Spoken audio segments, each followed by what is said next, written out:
शायद तुम लोग सुनकर सदमे में चले जाओ या फिर शायद कोमा में चले जाओ। गोदी मीडिया तो ऐसे खबरों को तुम लोगों को दिखाएगा नहीं।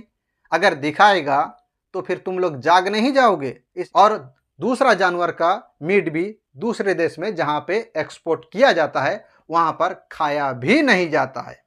भक्तों, मैं जो तुम लोगों के लिए खबर लेकर आता हूँ बड़ा सोच समझ कर लेकर आता हूँ, ताकि शायद ऐसे खबरों को देखकर तुम लोगों का आंखें खुल जाए।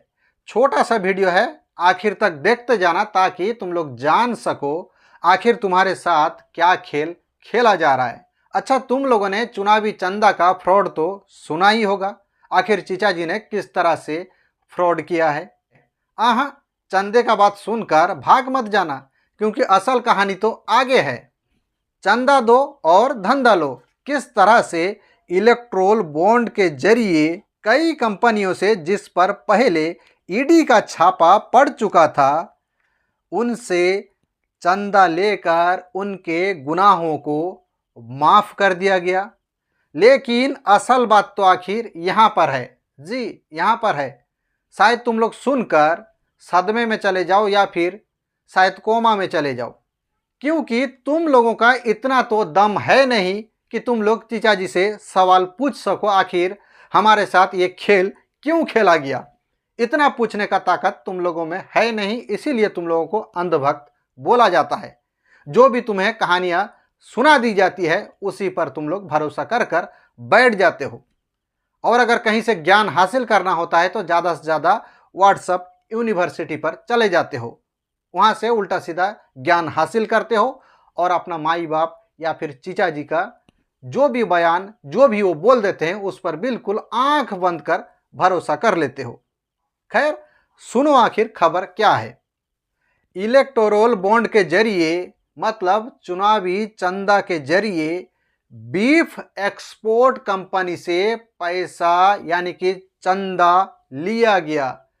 बीफ एक्सपोर्ट, कई बीफ एक्सपोर्ट कंपनी से चंदा लिया गया। और बीफ एक्सपोर्ट कंपनी के बारे में तुम लोग बखूबी जानते हो। आखिर बीफ का मतलब क्या होता है ना। अब ये मत कहना कि बीफ का मतलब तो बुफालो भी होता है ना। हाँ, ये बात मैं जानता हूँ, लेकिन जरा सोचो, अपना दिमाग का इस्तेमाल करो। आखिर गाय और बैल के मुकाबले देश में कितना बुफालो मतलब भैंसा कितना है और इसकी कितनी एक्सपोर्ट की जाती है, भैंसा का कितना एक्सपोर्ट किया जाता है, तुम लोग खुद अंदाज़ा लगा सकते हो। देश में लोग कितने भैंस पालते हैं। तो भले ही तुम लोग गौ रक्षा के नाम पर एक कम्युनिटी के लोगों को टारगेट करते रहते हो, उनके साथ मारपीट, उनके साथ जुल्म करते रहते हो, लेकिन तुम्हारे ही नाक के नीचे से किस तरह से बीफ एक्सपोर्ट कंपनी से, कई बीफ एक्सपोर्ट कंपनी से चंदा लिया गया, शायद तुम लोगों को अब भी मेरे पर यकीन नहीं हो रहा होगा। इसीलिए मैं अपना जुबान खर्च ना करते हुए आखिर तुम लोगों को सुना ही देता हूं और पढ़ा भी देता हूं आखिर बीफ एक्सपोर्ट कंपनी से किस तरह से चंदा लिया गया। पहले सुन लो, फिर तुम लोगों को दिखा भी दूंगा। धर्म का ठेका उस पार्टी ने ले रखा है जो गाय का मांस बेचने वाली कंपनी से चंदा लेती है। अरे देवा, ये गड़बड़ है बाबा। जो इलेक्ट्रोल बॉन्ड लेती है गाय का मांस बेचने वाली से। अब चुनाव में पैसे बहुत लगते हैं, देख रहे हैं इलेक्टोरल बॉन्ड, बीफ बेचने वाली, गाय भैंस का मीट बेचने वाली कंपनी 250 करोड़ रुपया चंदा दे रही है। कमाई कितना होगी सोचिए।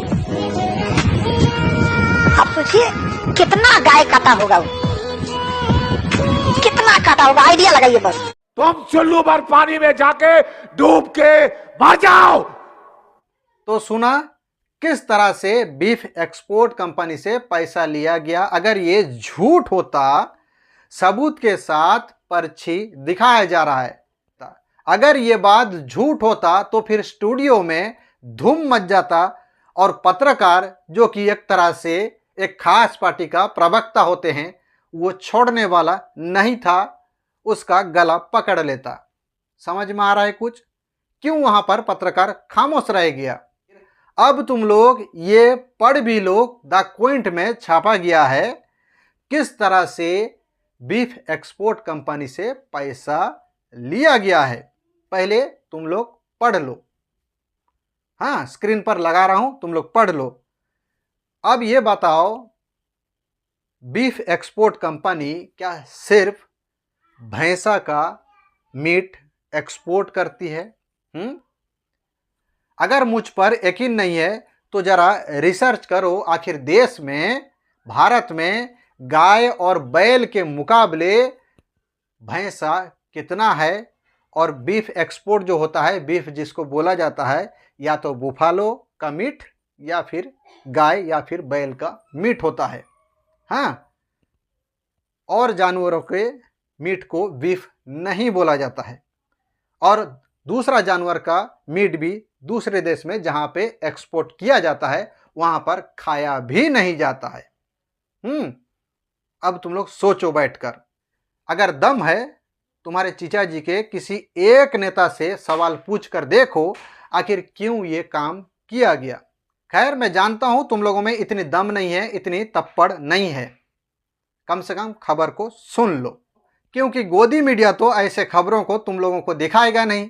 अगर दिखाएगा तो फिर तुम लोग जाग नहीं जाओगे। इसीलिए गोदी मीडिया बिल्कुल तुम लोगों से ऐसे खबरों को दूर रखता है।